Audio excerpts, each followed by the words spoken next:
Le grand dialogue. Le grand dialogue de l'émission de débat du studio Tamani sur votre radio. Le grand dialogue.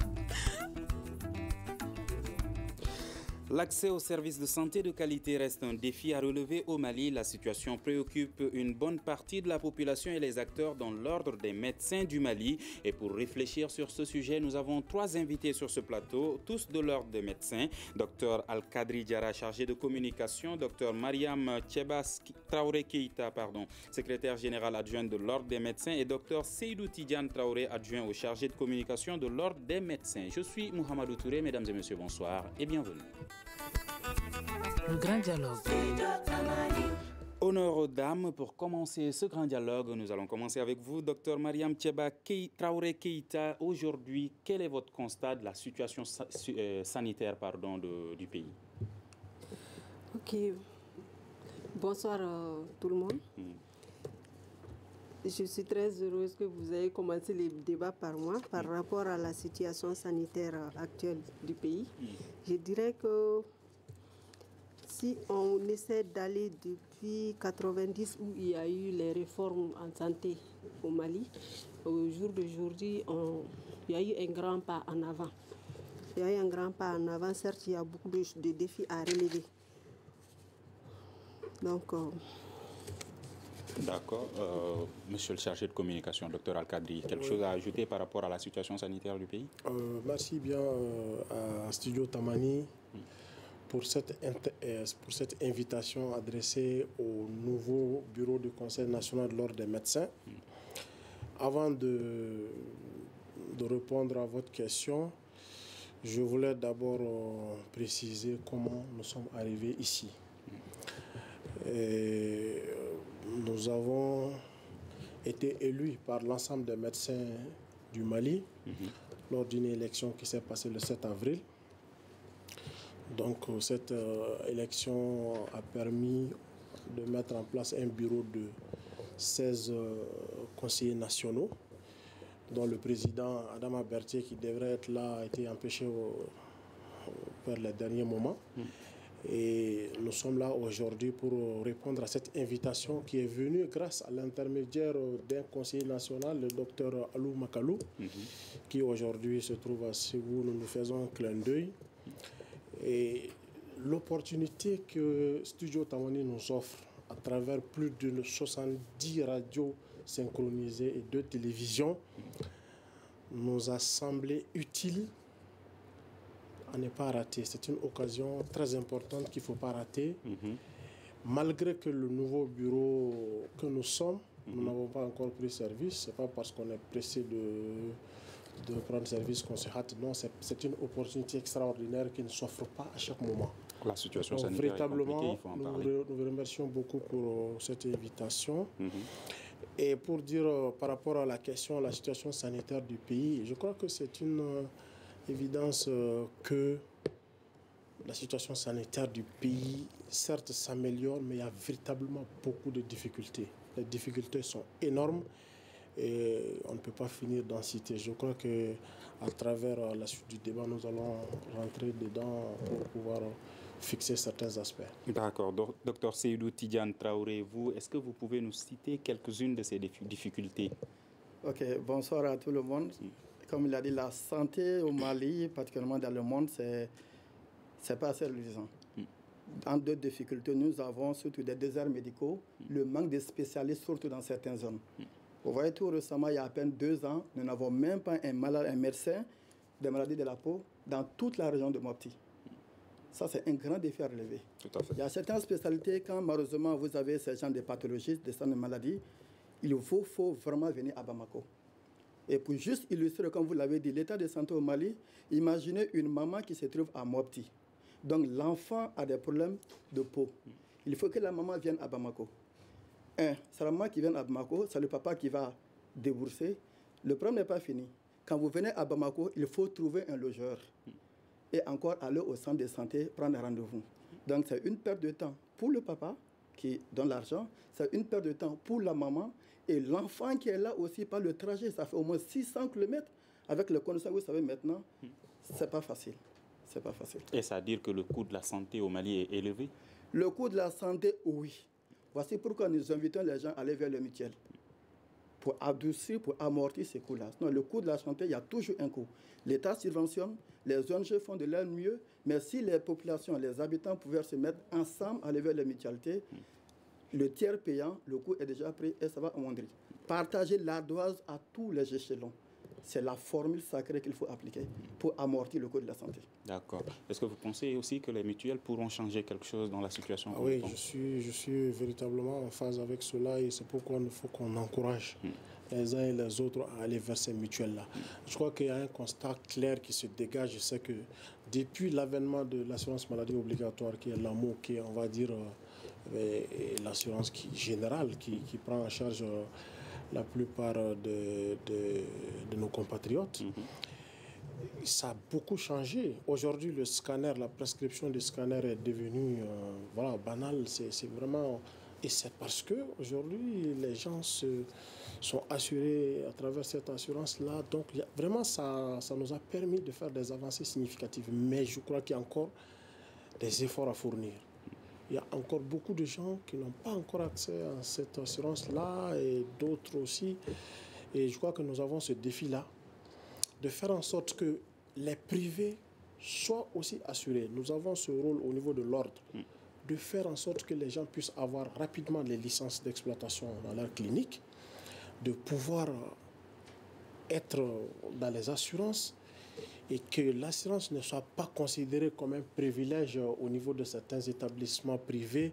Non, tout le monde doit être assuré et l'assurance doit pouvoir marcher dans tous les établissements privés ou publics. En ce moment-là, c'est le malade qui va choisir là où il veut aller. Mais certains consommateurs dénoncent le fait que, selon eux, presque la plupart des médicaments qui sont très importants à acheter ne sont pas couverts par l'assurance maladie obligatoire.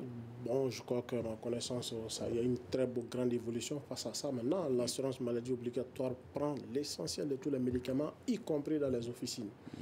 Donc, véritablement, je crois que ce problème, c'est un peu ancien. Je crois qu'on n'est plus à ce niveau. D'accord. Docteur Mariam, est-ce que ce n'est pas ce coût élevé qui pousse certains consommateurs à aller vers les médicaments de la rue plutôt qu'à partir dans les pharmacies, dans les hôpitaux? Ok, par rapport d'abord au coût de la maladie, je dirais qu'au Mali, on pourrait dire qu'aujourd'hui, au jour d'aujourd'hui, malgré les efforts fournis par l'État, les partenaires techniques et financières et les ONG, donc le coût de la maladie reste élevé au niveau de la population, donc des ménages. Parce que quand on prend les dépenses générales de l'État, tout ce qui est dépenses de santé par an, on va trouver que plus de 50% de ces dépenses sont supportées par les ménages. Et ces dépenses-là sont payées et sont supportées par les ménages par paiement direct à 98%. Donc cela veut dire que malgré les assurances, les mutuelles, la couverture n'est pas toujours assurée. Parce que quand on prend l'AMO, c'est les fonctionnaires. Et quand on prend le remède, c'est les indigents. Les indigents, actuellement, avec la protection sociale, ils arrivent quand même à identifier, et le système est un peu allégé à ce niveau par rapport à l'identification des indigents, ce qui fait que beaucoup d'indigents sont aujourd'hui pris en charge sans problème. Mais la couche qui est prise en charge par ces deux entités de l'État sont minimes. Pour la majeure partie de la population qui ne sont pas dans la fonction publique, sont sollicités à aller vers les mutuelles. Et l'INPS fait des faveurs aujourd'hui envers cette population qui peuvent aller s'inscrire à l'INPS moyennant une déclaration de recettes mensuelles. Donc, ils peuvent aussi adhérer à l'AMO. Mais apparemment, aux yeux des études des faits, la population n'arrive pas toujours à consentir. D'accord. Voilà. Docteur Seydou Tidiane Traoré, vous avez parlé de cette déficience en nombre de médecins dans certaines zones et ce manque de spécialisation de certains médecins. Est-ce que vous pouvez nous détailler un peu cette situation et ce qui l'explique? Oui, c'est ce que nous appelons le plus souvent le problème des déserts médicaux. Quand vous prenez par exemple Bamako, Il y a toutes les spécialités dans une structure de santé. Prenez le Gabriel Touré, le point G. Nous avons parfois toutes ces spécialités qui sont là. Et même si elles ne sont pas là, elles sont à moins de 10 km. Vous voyez la distance entre le point G et Gabriel Touré. Répartons maintenant à Mopti, je vais prendre l'exemple. Je prends le centre, je n'ose pas m'aventurer dans la grande région du Nord, où l'accès parfois même à 15 km, vous n'avez pas, l'accessibilité est difficile. Ne confondons pas cela, il y a la disponibilité et il y a l'accessibilité. Quand nous prenons cela, je vais donner le cas avec, Dieu merci, le professeur Faye. J'ai personnellement participé à l'étude, à la mise en place des dermatologues. Je répète encore, je n'ai pas dit la ville de Mopti. Toute la région de Mopti, il n'y a pas un dermatologue. Il n'y en a pas. Cela pose non seulement des problèmes de formation, mais après cette formation, le jeune médecin qui sort a des problèmes pour aller s'installer à l'intérieur. Il y a cette crainte qui est là pour dire que non, la capitale, c'est le centre qui décide. Il y a ce problème qui est là. L'idéal, ce serait au niveau de chaque CRF, centre de santé de référence, d'avoir une spécialité. Vous prenez juste la dent. Quelqu'un qui a des problèmes de dentition, le plus souvent, s'il part dans la capitale régionale à Mopti, ça peut passer. Mais à l'intérieur, dans les cercles, dans les communes, ça pose énormément de problèmes. Parfois, la ressource humaine est là. Je l'ai toujours dit, quand nous étions jeunes, nous sortons, nous avons peur d'aller à l'intérieur. Dieu merci, aujourd'hui, certains se réservent tout seuls. Et il faut que nous pensions justement à cette population. La population, ce n'est pas le plus souvent ceux qui ont un embonpoint, ceux qui sont à un certain niveau élevé. Mais attention, moi je viens du village. Il faut que nous pensions à nos parents qui sont au village. Et justement, j'ai rebondi sur la question que vous avez posée par rapport au coût des médicaments. Est-ce que ce n'est pas le coût des médicaments qui fait que nous partons vers les médicaments de la rue? Ah oui, il y a ça. Mais il y a aussi le coût de la prise en charge de la consultation. Une consultation spécialisée à Bamako, la pédiatrie journée, ça fait 6 000 francs, à moi 5 000 francs. Je vais aller, mon enfant qui a mal au ventre, des douleurs, je vais payer 5 000 francs pour que le médecin puisse le regarder, pour me prescrire un médicament que je dois aller chercher. Une première fois, je le fais, ça fait 5 000 francs. Je paye le médicament, 2 000 francs, ça me fait 7 000 francs. Quand je vais dans la rue, directement, j'ai la dame qui est là, je lui procure. Je sais, les risques sont là. Il y a des décès brutaux. Mais quand je viens et la dame me dit, oui, Bana Saba, Bana Wolonvla, elle me vend ça à 200 francs, à 300 francs. Reconnaissez que la prochaine fois, je vais réfléchir 2 fois avant de partir. C'est pour cela que nous devons sensibiliser cette population, pour leur dire, oui, ça c'est facile. Vous pouvez le faire, mais attention. Lorsqu'il y a des problèmes, la fin c'est quoi? Encore les hôpitaux. Pourquoi ne pas aller vers cette science-là qui est merveilleuse, qui peut vous donner facilement des attributs. Voici pourquoi j'insiste encore, pour que cette maman-là, dites à son mari de souscrire à une mutualité. Le gâteau, il est partagé et c'est très facile de prendre ça en charge. Même les spécialités. Comme le docteur Akadir l'a dit, aujourd'hui, toutes les spécialités, presque 90%, sont dans l'amour.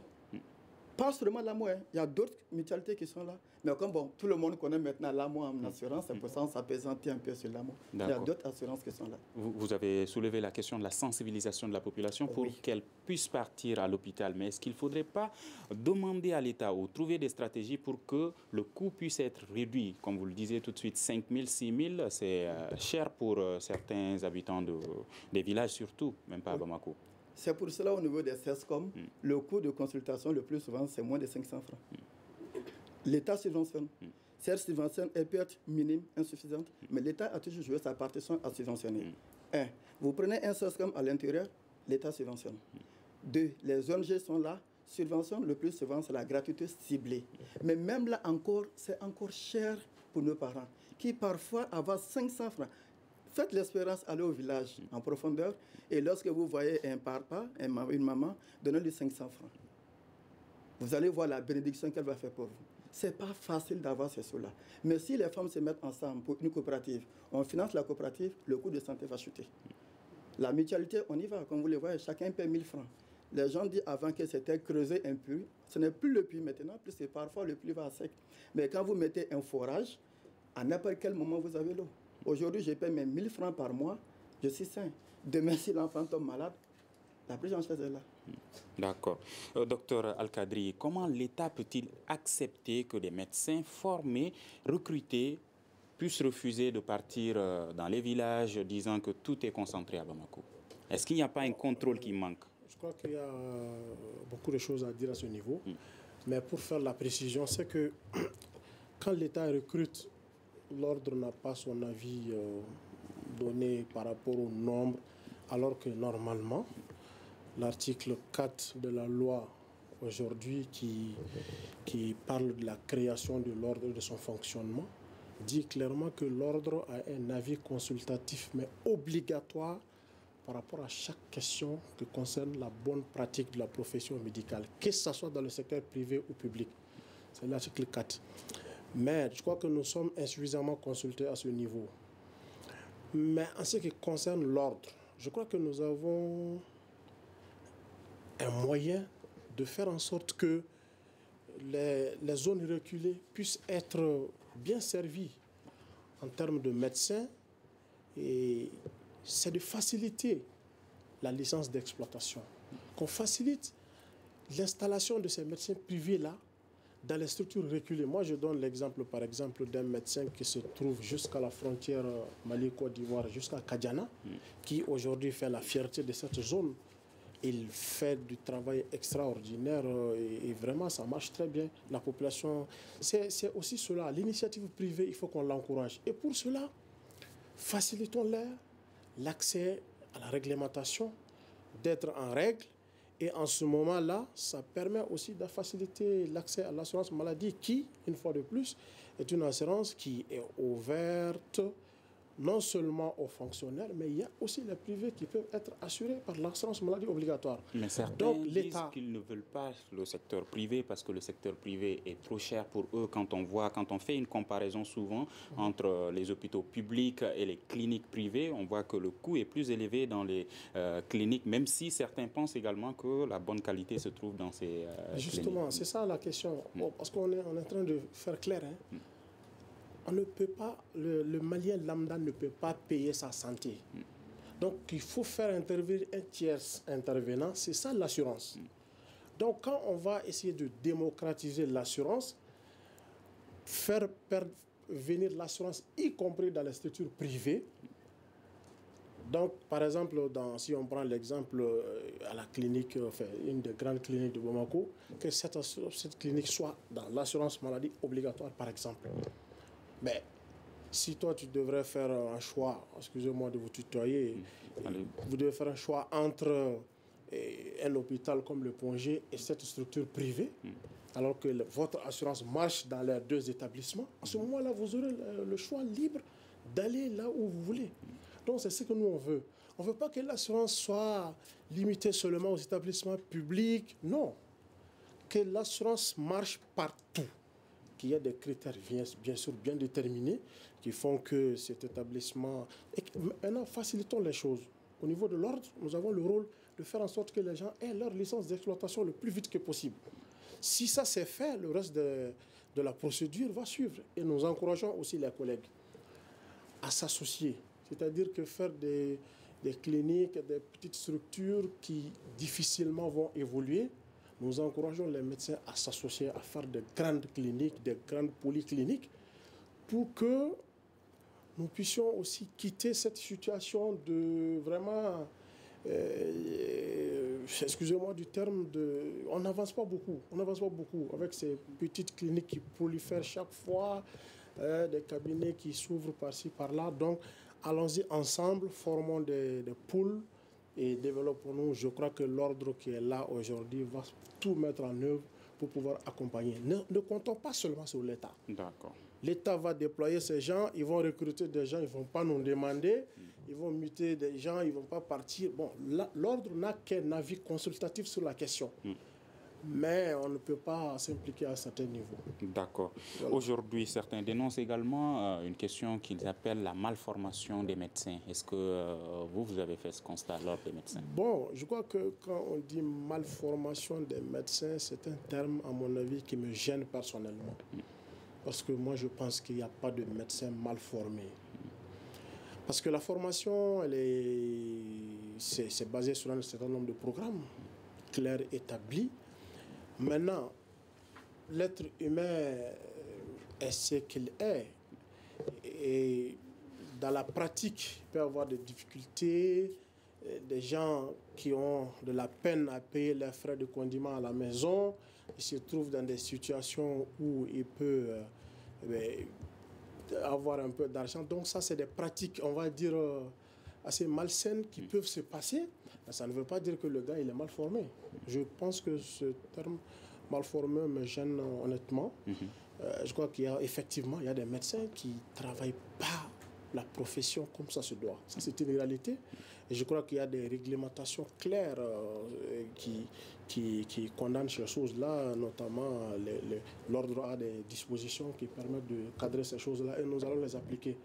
C'est très clair, il n'y a pas de camaraderie ou quoi que ce soit. Les médecins qui se permettent de violer les dispositions, nous allons nous assumer. D'accord. Voilà. Docteur Mariam Thiaba Traoré Keïta, est-ce que vous également vous partagez l'avis de Docteur Diarra quand il dit qu'il n'y a pas de médecin mal formé? Oui, je partage bien sûr son avis parce que, comme il l'a dit, la formation médicale est calée sur un programme bien établi qui est universel et à tous les niveaux. Mais bon, comme il l'a dit, l'être humain aussi a son moi. Et il y a d'abord la pédagogie, l'éducation à la base qui reflète aussi le comportement du médecin dans son travail. Parce qu'il faut reconnaître qu'aujourd'hui, je ne dirais pas les médecins de certaines structures, même de l'État, sinon tous ceux qui sont régis par le statut général de la fonction publique. Certains, comme il a dit, certains n'arrivent pas à joindre les deux bouts avec les salaires. Donc, ce qui les pousse à certaines pratiques.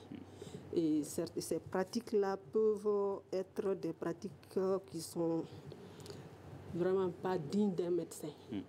Et ce qui fait que, comme il a dit, l'ordre va vraiment régulariser ces situations. Sinon, la formation des médecins est universelle. Mais est-ce que les écoles de santé, par exemple, qui s'ouvrent au Mali, n'importe comment, n'importe où, est-ce que ces écoles, nous sommes sûrs qu'elles forment réellement bien les infirmiers, en fait, les hommes qui sont censés, comment dirais-je, guérir les malades? Oui, ces écoles-là forment bien les infirmiers. Mais parce que leur formation est... L'examen de sortie de leur formation est fait à l'Institut. C'est l'Institut qui valide tous les diplômes à ce niveau. Donc, tous les élèves qui sortent de ces écoles de formation, on ne peut pas dire que c'est déjà mal formé. De moment, c'est la structure agréée de l'État qui fait l'examen avec ses élèves. Et c'est la structure agréée de l'État qui leur donne le diplôme. Et s'il y a ils sont envoyés dans les zones rurales pour faire des stages ruraux, tout comme les élèves de l'Institut. Donc vraiment, on ne pourrait pas mettre en doute la formation de ces différentes écoles. D'accord. Docteur Seydou Tidjane Traoré, est-ce votre avis aussi? Oh, l'avis, là c'est personnel. Le médecin, depuis la formation, quand nous sommes à la faculté, effectivement, les premières années, deuxième année, troisième année, vous partez dans un centre de santé, oui, vous avez accès à un patient. Pour faire les soins infirmiers, contrairement à certains pays, je sais de quoi je parle, parce que je suis le produit au moins de 2 générations de 2 pays. Mais là où le problème se pose, au Mali, oui, vous avez accès au médecin, et forcément le patient, mais nous sortons tous avec le même niveau. Je suis la même promotion que Mariam Thiaba. Nous sortons tous avec le même niveau. Là maintenant, c'est à chacun, c'est ça, j'appelle ça, c'est la formation initiale. Le problème se pose au niveau de la formation continue, M. Touré. À la formation continue, là, c'est un problème. Chacun a ses ambitions. Qu'est-ce que je vais devenir? C'est qu'Alcart n'a pas dit qu'il est universitaire. Moi, je ne suis pas universitaire. Il va dans ce domaine. Madame Thiaba, est-ce qu'elle continue la clinique? Ça va dépendre de la motivation de tout un chacun. Ça va dépendre aussi du cadre social. Ça nous de rassurer parfois la famille pour dire que non, ce n'est pas parce que lui, là, il a une grosse cylindre qu'il faut que forcément que je l'ai. Les outils sont là pour cette formation. C'est à nous maintenant, en tant que cette phase hors des médecins, les conseils, c'est à nous d'appuyer ces gens-là, de les motiver à aller vers ces formations. Les outils sont là, les espaces sont là. Monsieur Touré, je vous apprends aujourd'hui, chaque fois, il y a des sociétés savantes, que ce soit la cardiologie, qui organisent ce que nous appelons les enseignements post-universitaires. Les médecins doivent aller vers ces endroits-là. Nous avons des congrès. Les médecins doivent aller vers ces endroits-là. Est-ce que ça ne se fait? Ça se fait? Non, peut-être à 10%. Faites une session sur le palu. Invitez-les, chacun pour son petit derrière, pour dire que je veux un peu de sous. Ces médecins doivent prendre conscience pour dire que non, j'ai une responsabilité. Juste que j'ai un patient, moi, l'État m'a fait la formation initiale. Je suis sorti, aujourd'hui je suis médecin. j'ai l'obligation d'aller vers le savoir pour prendre en charge ma population, parce que demain, je peux avoir affaire à mon ami, je peux avoir affaire. Mais ces formations qui sont là, il y a les EPI, comme je l'ai dit, il y a le congrès qui sont là, et nous sommes partis jusqu'à vouloir décentraliser ces formations. Il y a certains instituts savants qui ne font pas ces formations, ces EPI à Bamako, ils parlent les faire dans les régions. Et nous maintenant, là je rejoins maintenant cette fois-ci la position de l'ordre, nous avons des centres qui font les formations à distance gratuitement. Je pense aux CRTS qui font des formations. Chaque jeudi, vous avez le téléenseignement, c'est-à-dire on prend un terme comme le PALU, un spécialiste vient, il fait son exposé là-dessus, et les médecins doivent répondre. Et là, c'est malheureux. Sur 6 000 médecins, vous n'avez même pas 10 médecins qui vont aller pour savoir. Il y a ce côté. Alors que moi, je trouve que sur ce côté, on doit être égoïste. On doit aller vers le savoir.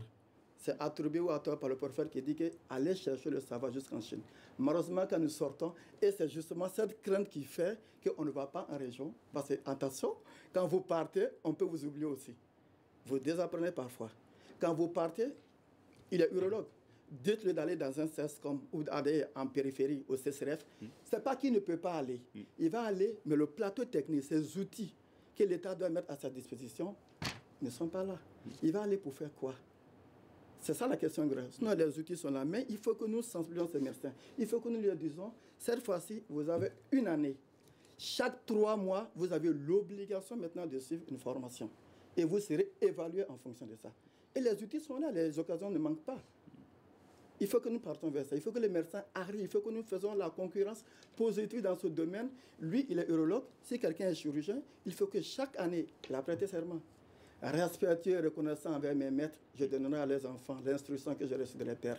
Il est urologue. Et ce qu'Al-Kharid n'a pas dit, c'est qu'il a déjà dispensé un cours en ligne qui était suivi par plus de 55 personnes. Je suis jaloux de cela parce qu'il a battu nos records. Et ça, ce n'était pas normal. Mais pourtant, il a fait ce qu'il voulait, le suivi. Des médecins ont donné des cours. Mais il faut que cette fois-ci, nous arrêtons, que les médecins prennent sa formation en charge et que nous laissons un cours sur ce côté social-là. La course vers l'argent, il faut que nous arrêtions un peu ça. C'est un sacerdoce. Nous avons l'obligation de restituer à cette population ce qu'elle nous a donné. D'accord. Vous partagez. Comme ça. Moi, je voulais vous poser une question. Est-ce qu'il y a des journalistes mal formés? Le débat ne se pose pas par rapport à cela. Je pourrais bien répondre à cette question, mais ce serait changer le contexte du débat. Alors, est-ce que vous partagez l'avis de M. Dr Seydou Tidiane Traoré? Je suis totalement en phase avec Tidiane, ce qu'il dit par rapport à la formation. Je crois que nous avons, lui et moi, nous avons la charge d'assumer cette mission au niveau du nouveau bureau du Conseil national de l'ordre des médecins. C'est de faire en sorte que la formation médicale puisse bien se faire et être enviée. Nous allons nous investir dans ce sens et suffisamment communiquer aussi sur la question. Je crois que c'est le début d'un commencement. Nous allons nous investir. Je crois que ce qu'il dit est absolument juste. D'accord. Docteur Seydou Tidiane Traoré, par rapport à la qualité des services rendus dans les différents hôpitaux et centres de santé, quelle est la situation aujourd'hui? La situation dans nos services laisse toujours à désirer. Vous voyez, c'est ce que je disais. Si vous n'avez pas une bonne base solide, si la formation n'y est pas, parfois vous avez même peur de vos collègues. Vous avez même peur parfois du malade qui est là. Et attention, ce malade actuellement est en train de commencer à demander des comptes. La médecine légale est ça.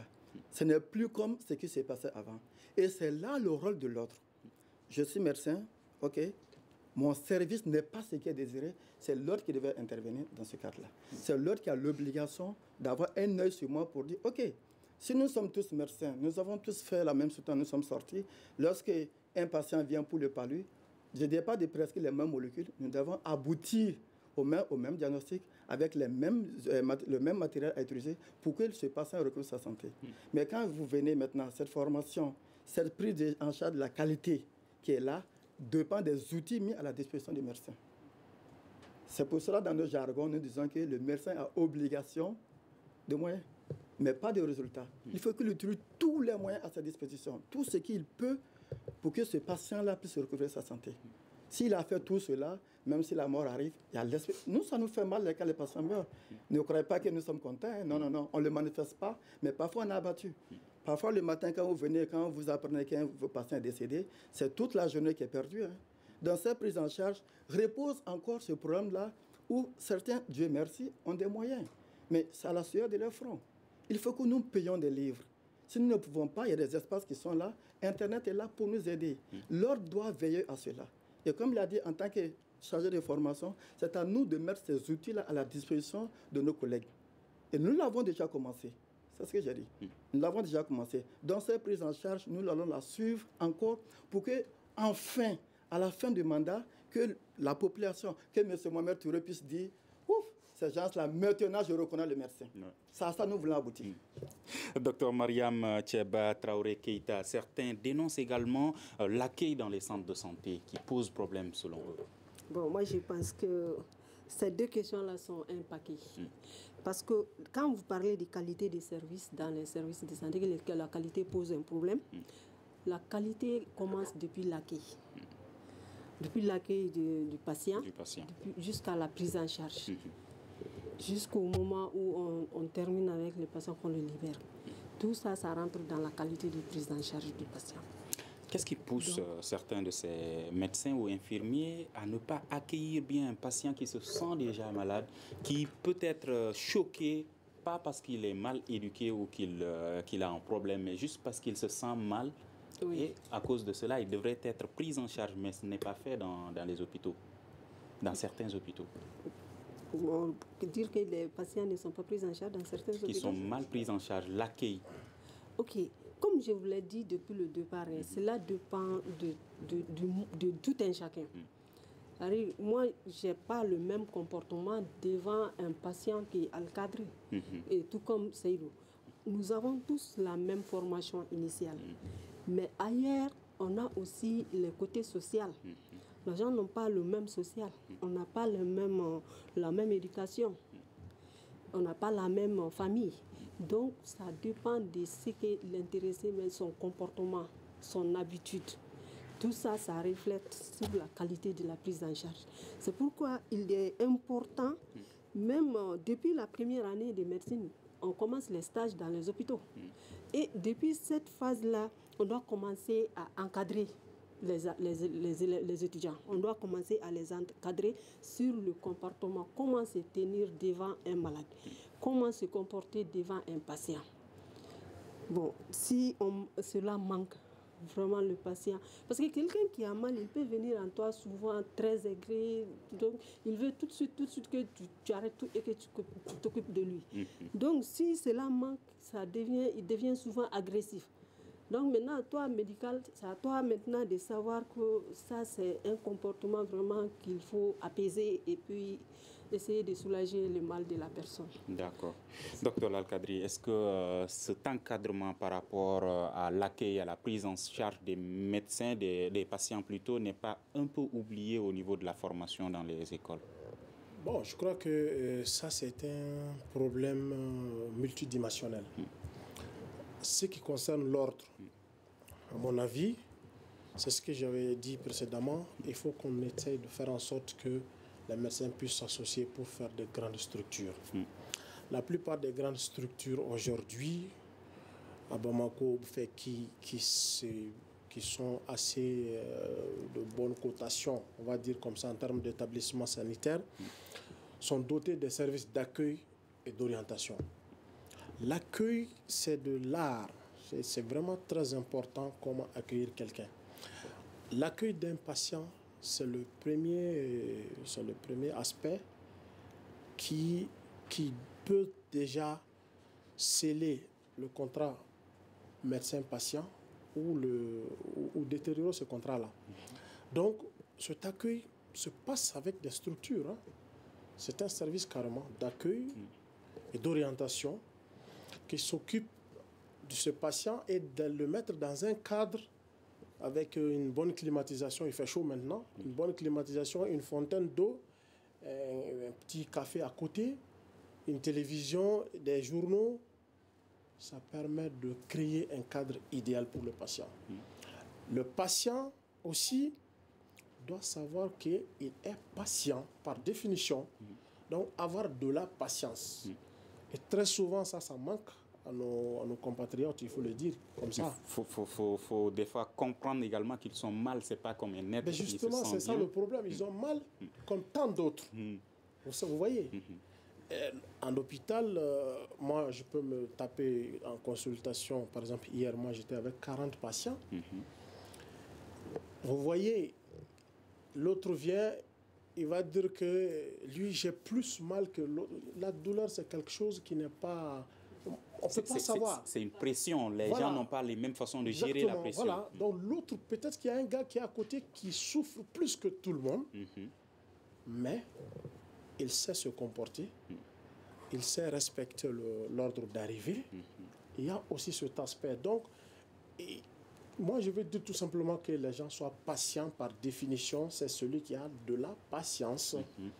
Donc, savoir attendre, mais on doit créer un cadre qui permet d'attendre. Ça aussi, c'est un devoir qui s'impose à nous. Nous devons créer le cadre qui permet à la personne de pouvoir attendre, de pouvoir être dans les meilleures conditions de l'attente.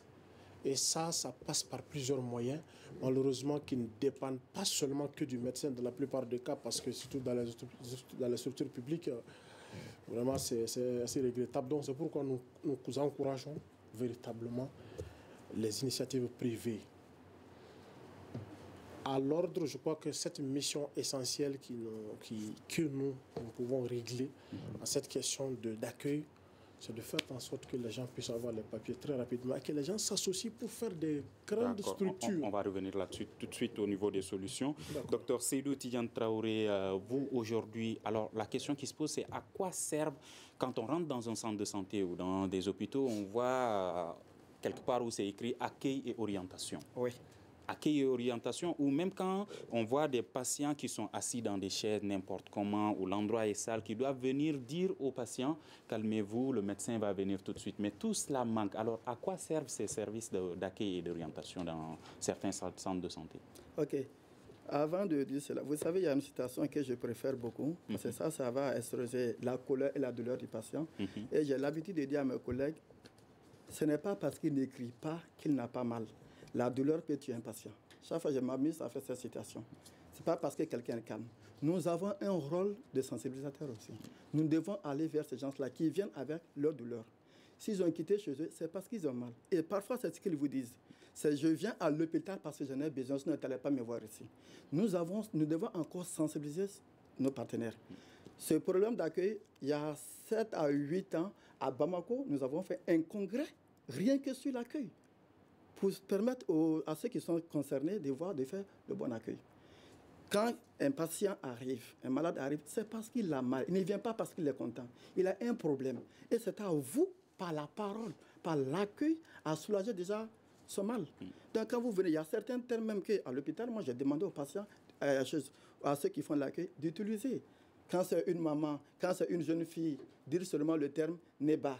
Quand vous dites ça, maman, le truc comme ça calme automatiquement la personne qui vient, par exemple, en colère, depuis longtemps, Neba, directement la personne c'est calme. Ah, ok, d'accord, c'est calmé. Donc, ces services d'accueil servent justement à ça. Nous autres, nous devons laisser nos problèmes à l'extérieur pour venir. Le patient qui est là, c'est un humain. Nous devons prendre sa charge sur nous. Donc, quand vous venez, ce service-là, il y a l'accueil et l'orientation. L'accueil, c'est l'enregistrement, c'est le bureau des entrées. Une fois que maintenant je suis sorti, il faut que quelqu'un soit là pour m'orienter, pour dire non, voici le bureau de tel médecin parce que vous avez cette fiche-là. Plutôt que je pars dans la salle A, c'est pas là-bas, on m'écrit là, hey, ferme la porte, je pars dans la salle B. Non, ces accueils-là doivent être, mais c'est des insuffisances. C'est des insuffisances et nous autres, nous devons aller, pas forcément avec le personnel, mais avec les responsables de ces structures, pour leur dire, pour l'évaluation avec l'ANH. Il faut que nous les évaluons. Et dans l'évaluation, l'accueil fait partie. Vous avez une mauvaise qualité d'accueil, vous avez un 0 là-bas. Et quand nous allons publier cela, je pense que chacun va mettre pression sur ses travailleurs pour que maintenant le patient qui vient ne doit pas forcément comme un roi, non, mais être traité comme un humain. Prenons le patient comme un humain.